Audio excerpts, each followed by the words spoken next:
Friends, ഇന്ന് ഞാൻ ചെയ്യാൻ പോകുന്നത് നല്ല അടിപൊളി ടേസ്റ്റിലുള്ള ഒരു വ്യത്യസ്ത രുചിയിലുള്ള പൂരിയാണ്, ആലു പൂരി. അപ്പോൾ ഇതെങ്ങനെ ഉണ്ടാക്കുന്നതെന്ന് നമുക്ക് നോക്കിയാലോ. അപ്പോൾ ആദ്യമായിട്ട് നമുക്ക് വേണ്ടത് പുഴുങ്ങിയ ഉരുളക്കിഴങ്ങ്. ഇതിപ്പോൾ ഒരു മീഡിയം സൈസ് ഉരുളക്കിഴങ്ങാണ് ഞാൻ എടുത്തിട്ടുള്ളത്.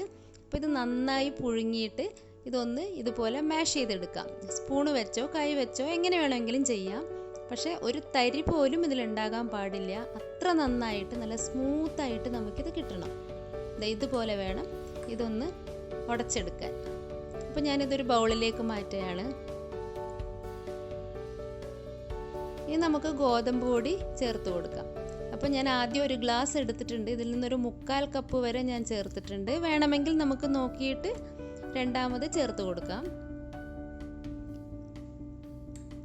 ഇതിലേക്ക് ഒരു 2 പച്ചമുളക് ചെറുതായി അരിഞ്ഞതിട്ട് കൊടുത്തു.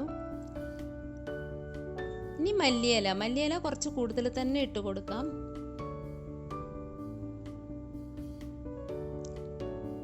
ആവശ്യത്തിന് ഉപ്പും കൂടെ ചേർത്ത് കൊടുക്കാം.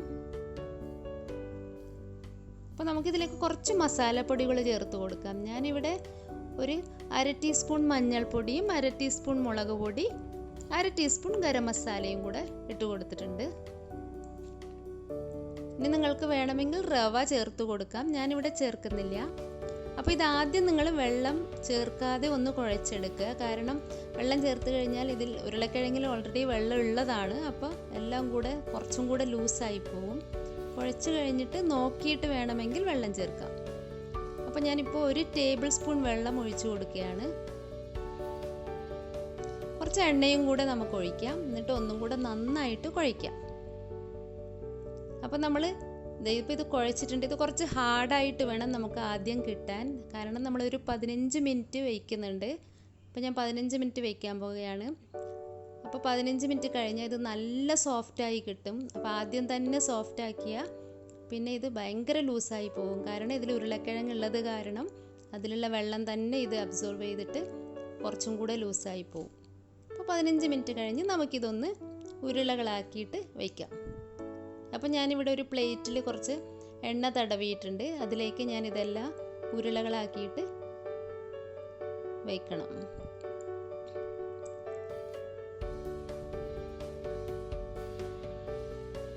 അത് കഴിഞ്ഞിട്ട് നമുക്ക് ഇതെല്ലാം ഒന്ന് പരത്തിയെടുക്കാം. അപ്പോൾ ഞാനിപ്പോൾ ചപ്പാത്തി പലകയിൽ വെച്ചിട്ടാണ് പരത്തുന്നത്. അപ്പോൾ 2 സൈഡും കുറച്ച് ഗോതമ്പ് പൊടി, സാധാരണ നമ്മൾ പൂരിക്ക് ചപ്പാത്തിക്കൊക്കെ പരത്തുന്ന പോലെ തന്നെ പരത്തുക. പക്ഷേ ചപ്പാത്തിക്ക് പരത്തുന്ന പോലെ അത്ര തിന്നായിട്ട് പരത്തരുത്, അധികം തിക്കും ആകരുത്. പൂരിയുടെ സൈസിൽ ഇതൊന്ന് പരത്തിയെടുക്കുക. അപ്പോൾ ഞാൻ ആദ്യം എല്ലാം റെഡിയാക്കി വെച്ചിട്ടുണ്ട്. എല്ലാം ഇതുപോലെ പരത്തിയെടുത്തിട്ടുണ്ട്. ഇനി നമുക്ക് സ്റ്റൗ കത്തിച്ചിട്ട് കടായിലേക്ക് എണ്ണ ഒഴിച്ചു കൊടുക്കാം. അപ്പോൾ ഇത് ഡീപ്പ് ഫ്രൈ ചെയ്യാനുള്ള വിധം എണ്ണ ഒഴിച്ചു കൊടുക്കണം.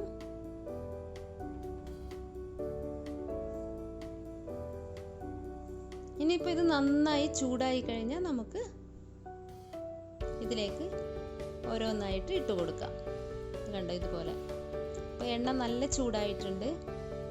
അപ്പോൾ ഈ ചൂടായ എണ്ണയിലേക്ക് ഇതിട്ട് കഴിഞ്ഞാൽ പെട്ടെന്ന് തന്നെ ഇത് പൊങ്ങി വരും. അധികം സമയമൊന്നും വെക്കേണ്ട ആവശ്യമില്ല. ഇത് ഒരു ഭാഗം പൊങ്ങി വന്ന ഉടനെ തന്നെ നമുക്കിത് മറിച്ചിട്ട് കൊടുക്കാം. കണ്ടോ ഇതുപോലെ. അപ്പോൾ ഇത് മസാലപ്പൊടികളൊക്കെ ചേർക്കുന്നത് കാരണം ഇതിൻ്റെ കളറ് തന്നെ നല്ലൊരു കളറാണ്. അപ്പോൾ അധിക നേരം വെക്കണ്ട, പെട്ടെന്ന് കരിഞ്ഞു പോകും. പിന്നെ അധികം എണ്ണ ചൂടായി എന്ന് തോന്നി കഴിഞ്ഞാൽ നിങ്ങൾക്ക് കുറച്ച് സ്റ്റൗ ഒന്ന് കുറച്ച് കൊടുക്കാം. നമുക്ക് ബാക്കിയുള്ളതൊക്കെ ഇതുപോലെ തന്നെ ചുട്ടെടുക്കാം.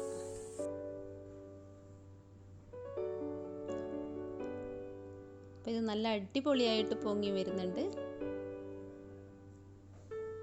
ശരിക്കും ഇത് കുഴയ്ക്കുമ്പോൾ മാത്രം നിങ്ങളിതൊന്ന് ശ്രദ്ധിച്ചാൽ മതി. ആദ്യം തന്നെ വെള്ളം അധികം ലൂസാകാതെ അധികം സോഫ്റ്റ് ആകാതെ കുറച്ച് ഹാർഡാക്കിയിട്ട് വെച്ച് കഴിഞ്ഞാൽ നല്ല അടിപൊളി പൂരി നിങ്ങൾക്ക് റെഡിയായി കിട്ടും.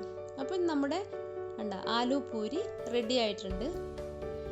ഇത് ശരിക്കും വെറുതെ കഴിക്കാനും നല്ല ടേസ്റ്റാണ്.